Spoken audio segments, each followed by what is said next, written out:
All right, you guys seeing this stuff about the earthquake in Afghanistan? Apparently 622 people killed.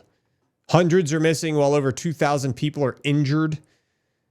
Yeah, I don't know how accurate that is. Let's check this out.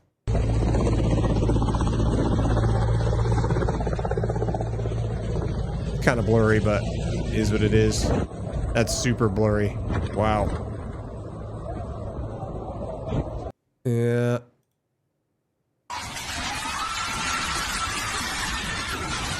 That seems a little weird. That's a picture. I don't know if that's manufactured or not. Let's see. It's a shallow magnitude 6 earthquake that struck Afghanistan yesterday. Has been devastating to local residents with hundreds dead. Let's see. USGS Jalalabad, Afghanistan. So, according to the U.S. Geological Survey, National Earthquake Information Center, yeah, it was a 6.0 magnitude earthquake that happened yesterday on the 31st of August in Afghanistan. Here, I'll move this around so you can... Oop, oop, oop, oop, oop. Yep, there it is. 27 kilometers east-northeast of Jalalabad. So... yeah. See, the magnitude 6 earthquake on August 31st of 2025 occurred as a result of thrust faulting from the Hindu Kush mountains of Afghanistan near the city of Jalalabad. The earthquake occurred at a shallow depth and was the result of compressive forces driven by the northward motion of the India plate colliding with and subducting beneath the Eurasia plate. Interesting. So, yeah, there's like a big plate right underneath India, like an entire tectonic plate. And that's where all the Himalayas were formed, from those tectonic plates pushing together, right? At least that's what I recall from, I think it was geography class back when I was in like grade school and stuff. I'm pretty sure that the India plate and like the Eurasia plate pushed up against each other. And that's what made the Himalayan mountains, which, makes sense why there would be like pretty serious tectonic activity there. Let's see. Their buildings are definitely not earthquake resistant. No, I would say not. All right, Firebane, take it easy, brother. We'll see you next time. Indo, my workout first thing in the morning so I don't get lazy, gives me energy for the day. Same thing for me, Mr. Trench. That's the way to do it. Go get your workout early. Yeah, those apartment buildings just collapse bad with anything large, and a lot of people get hurt. I have a friend in Turkey. They had some bad ones a while ago. Yeah, I saw the ones in Turkey. There were some really bad ones out there, like near Istanbul and stuff. Apparently, there was a replica today at 1 p.m. East Coast time. Yeah, one eventually goes under the one, but it's all rock. Yeah. Yeah, earthquakes are common in eastern Afghanistan, apparently in western Pakistan because of the India-Eurasia plate interactions. Since 1950, 71 other magnitude 6 or larger earthquakes have occurred within 250 kilometers of the August 31 earthquake that just took place, including 6 magnitude 7 and larger earthquakes. Earthquakes in this region occur over a broad range of depths.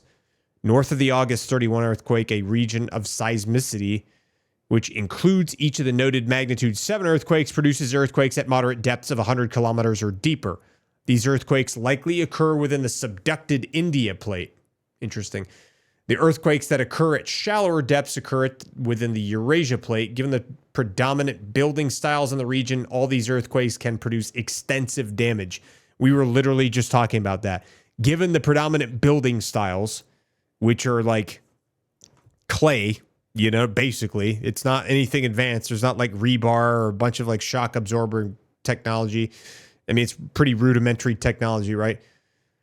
Can cause extensive damage. A magnitude 7.5 earthquake in 2015 that occurred at 231 kilometers depth claimed 115 lives in Jalalabad.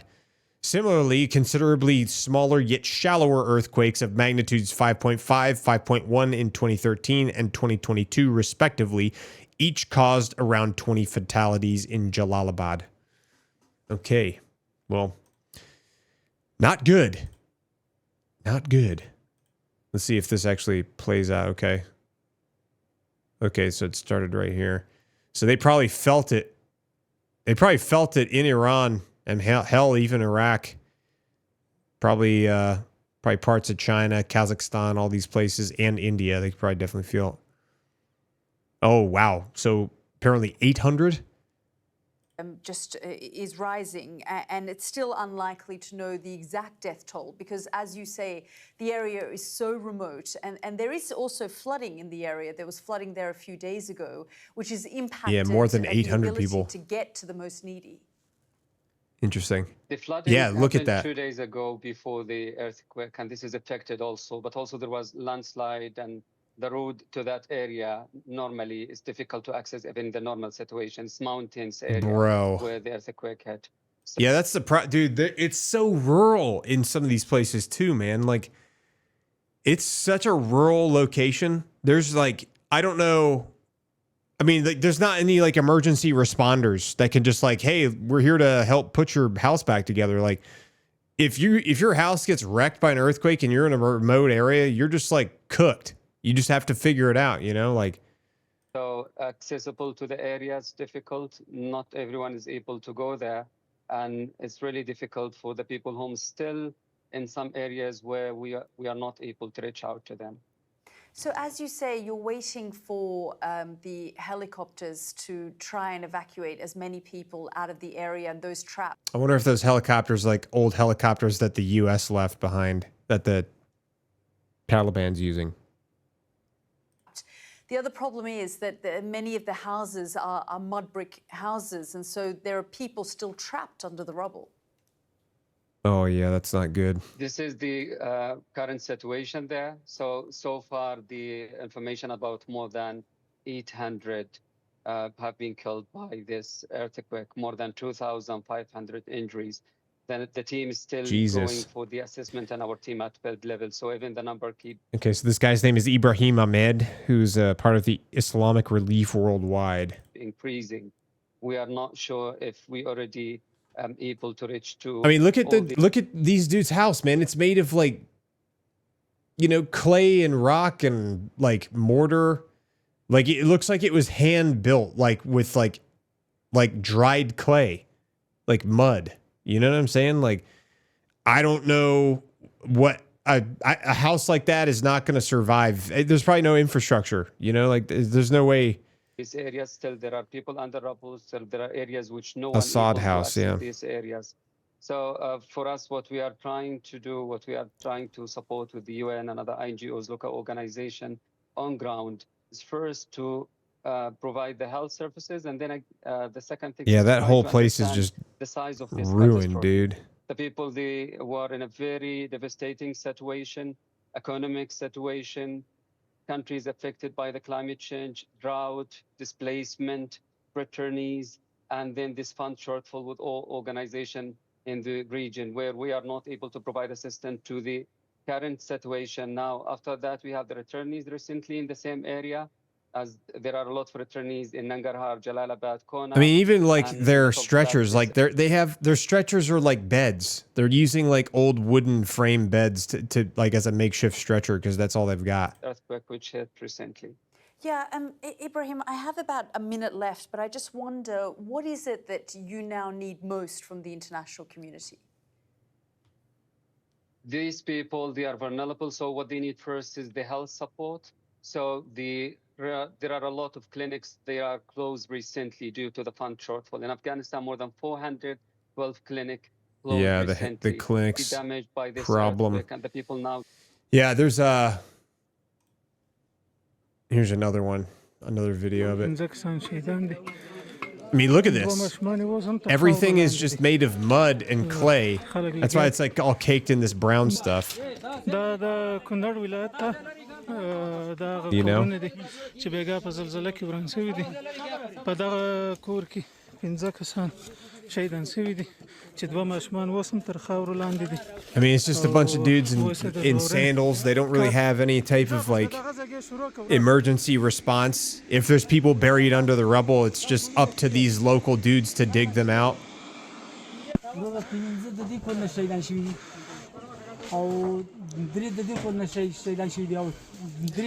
It's crazy because these people have lived here for hundreds and hundreds and hundreds of years too, man.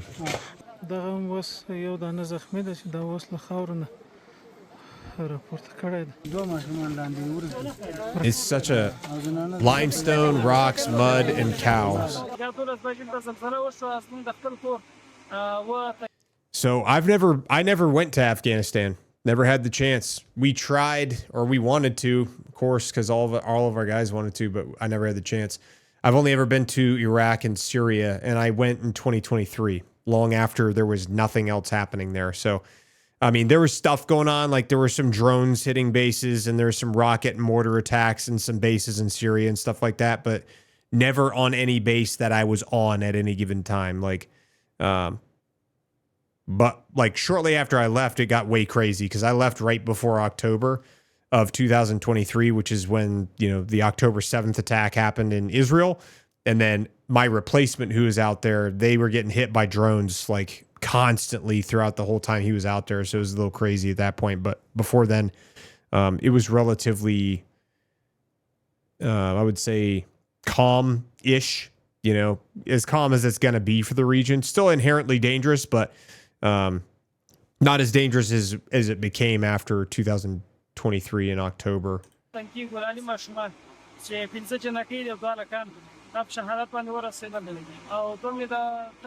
let's see. How many times do you think they've had earthquakes? Well, like I was reading here at the U.S. Geological Survey, they said that since 1950, 71 other magnitude 6 or larger earthquakes have occurred within 250 kilometers of Jalalabad. So, how many? That's roughly like one earthquake per year, like one a year. If you just averaged that out, you know what I mean? That'd be like one earthquake per year in Afghanistan. But I mean, obviously there might have been years where there wasn't one for an extended period of time, but. Yeah. I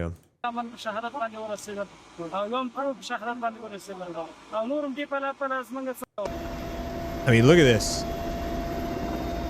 It's such a remote area. And this dude, he's got Jesus, dude, American equipment that's left over. Kind of makes me sad.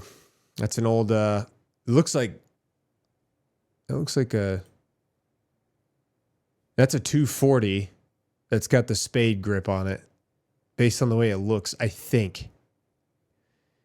Because this right here is definitely the feed tray for it. So that looks like it looks like a 240 converted to spade grips. Yeah. Yeah, that's definitely. I'm pretty damn sure that's a 240. I mean, I guess the Taliban figured out how to fly helicopters. I mean, there were videos of them trying to fly helicopters in the beginning, and they were like crashing and stuff. But I guess they're able to do it now. It's so weird. Such a weird. Violently here. Yeah, it's the same dude. Its epicenter was just 27 kilometers away from the city of Jalalabad, which is the nation's 5th largest. Yeah. Tremors were felt in Afghanistan. Rescue workers battle-blocked roads. In neighboring Pakistan. Several aftershocks followed. Yeah, man. Many of them are poorly built, so as homes collapsed like a cart of decks.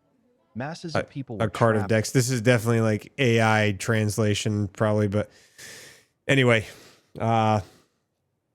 sucks, man. Like I don't know what you can do to fix that kind of thing, because it's just such a remote area out there, and like there's just no.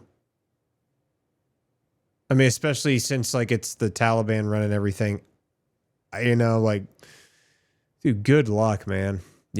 That's a tough situation. Yeah, I mean, you can kind of get an idea of what it looks like. This is like, they got all these houses that are on the side of the mountain and stuff, and if it just this stuff just crumbled and disintegrated, you know what I mean? So, I don't know. There's yeah, and they've just got like basically what looks like wood bed frames as the makeshift stretchers. It looks like they got, okay, the World Health Organization is getting, okay, so the World Health Organization has teams on the ground in hospitals and health facilities to help provide them with, I wonder if is that MREs? I don't know. No, it says IMRES, so I don't know what that is. I guess it's just medical supplies. The World Health Organization. Interesting. Yeah, Ski Mask Squad. Remember those videos? 240 Hotel. Yeah, probably right. Early warning systems and proper evacuation centers not next to buildings, but in a lot of those cities would be difficult. Yeah. Yeah. That's how you fix the rural population. Yeah, I don't know, bro. I think that it's a tough situation. That's for sure. Because I mean, the government there that's in control of everything is I don't know if they have the setup to understand how to approach these types of situations necessarily, but I don't know. Obviously, a big deal. An earthquake an earthquake happening to a rural population in Afghanistan is going to affect the population in a much more significant capacity than if it happened in America in a rural area, because at least here we have the infrastructure to help, you know? So I don't know. Kind of rough.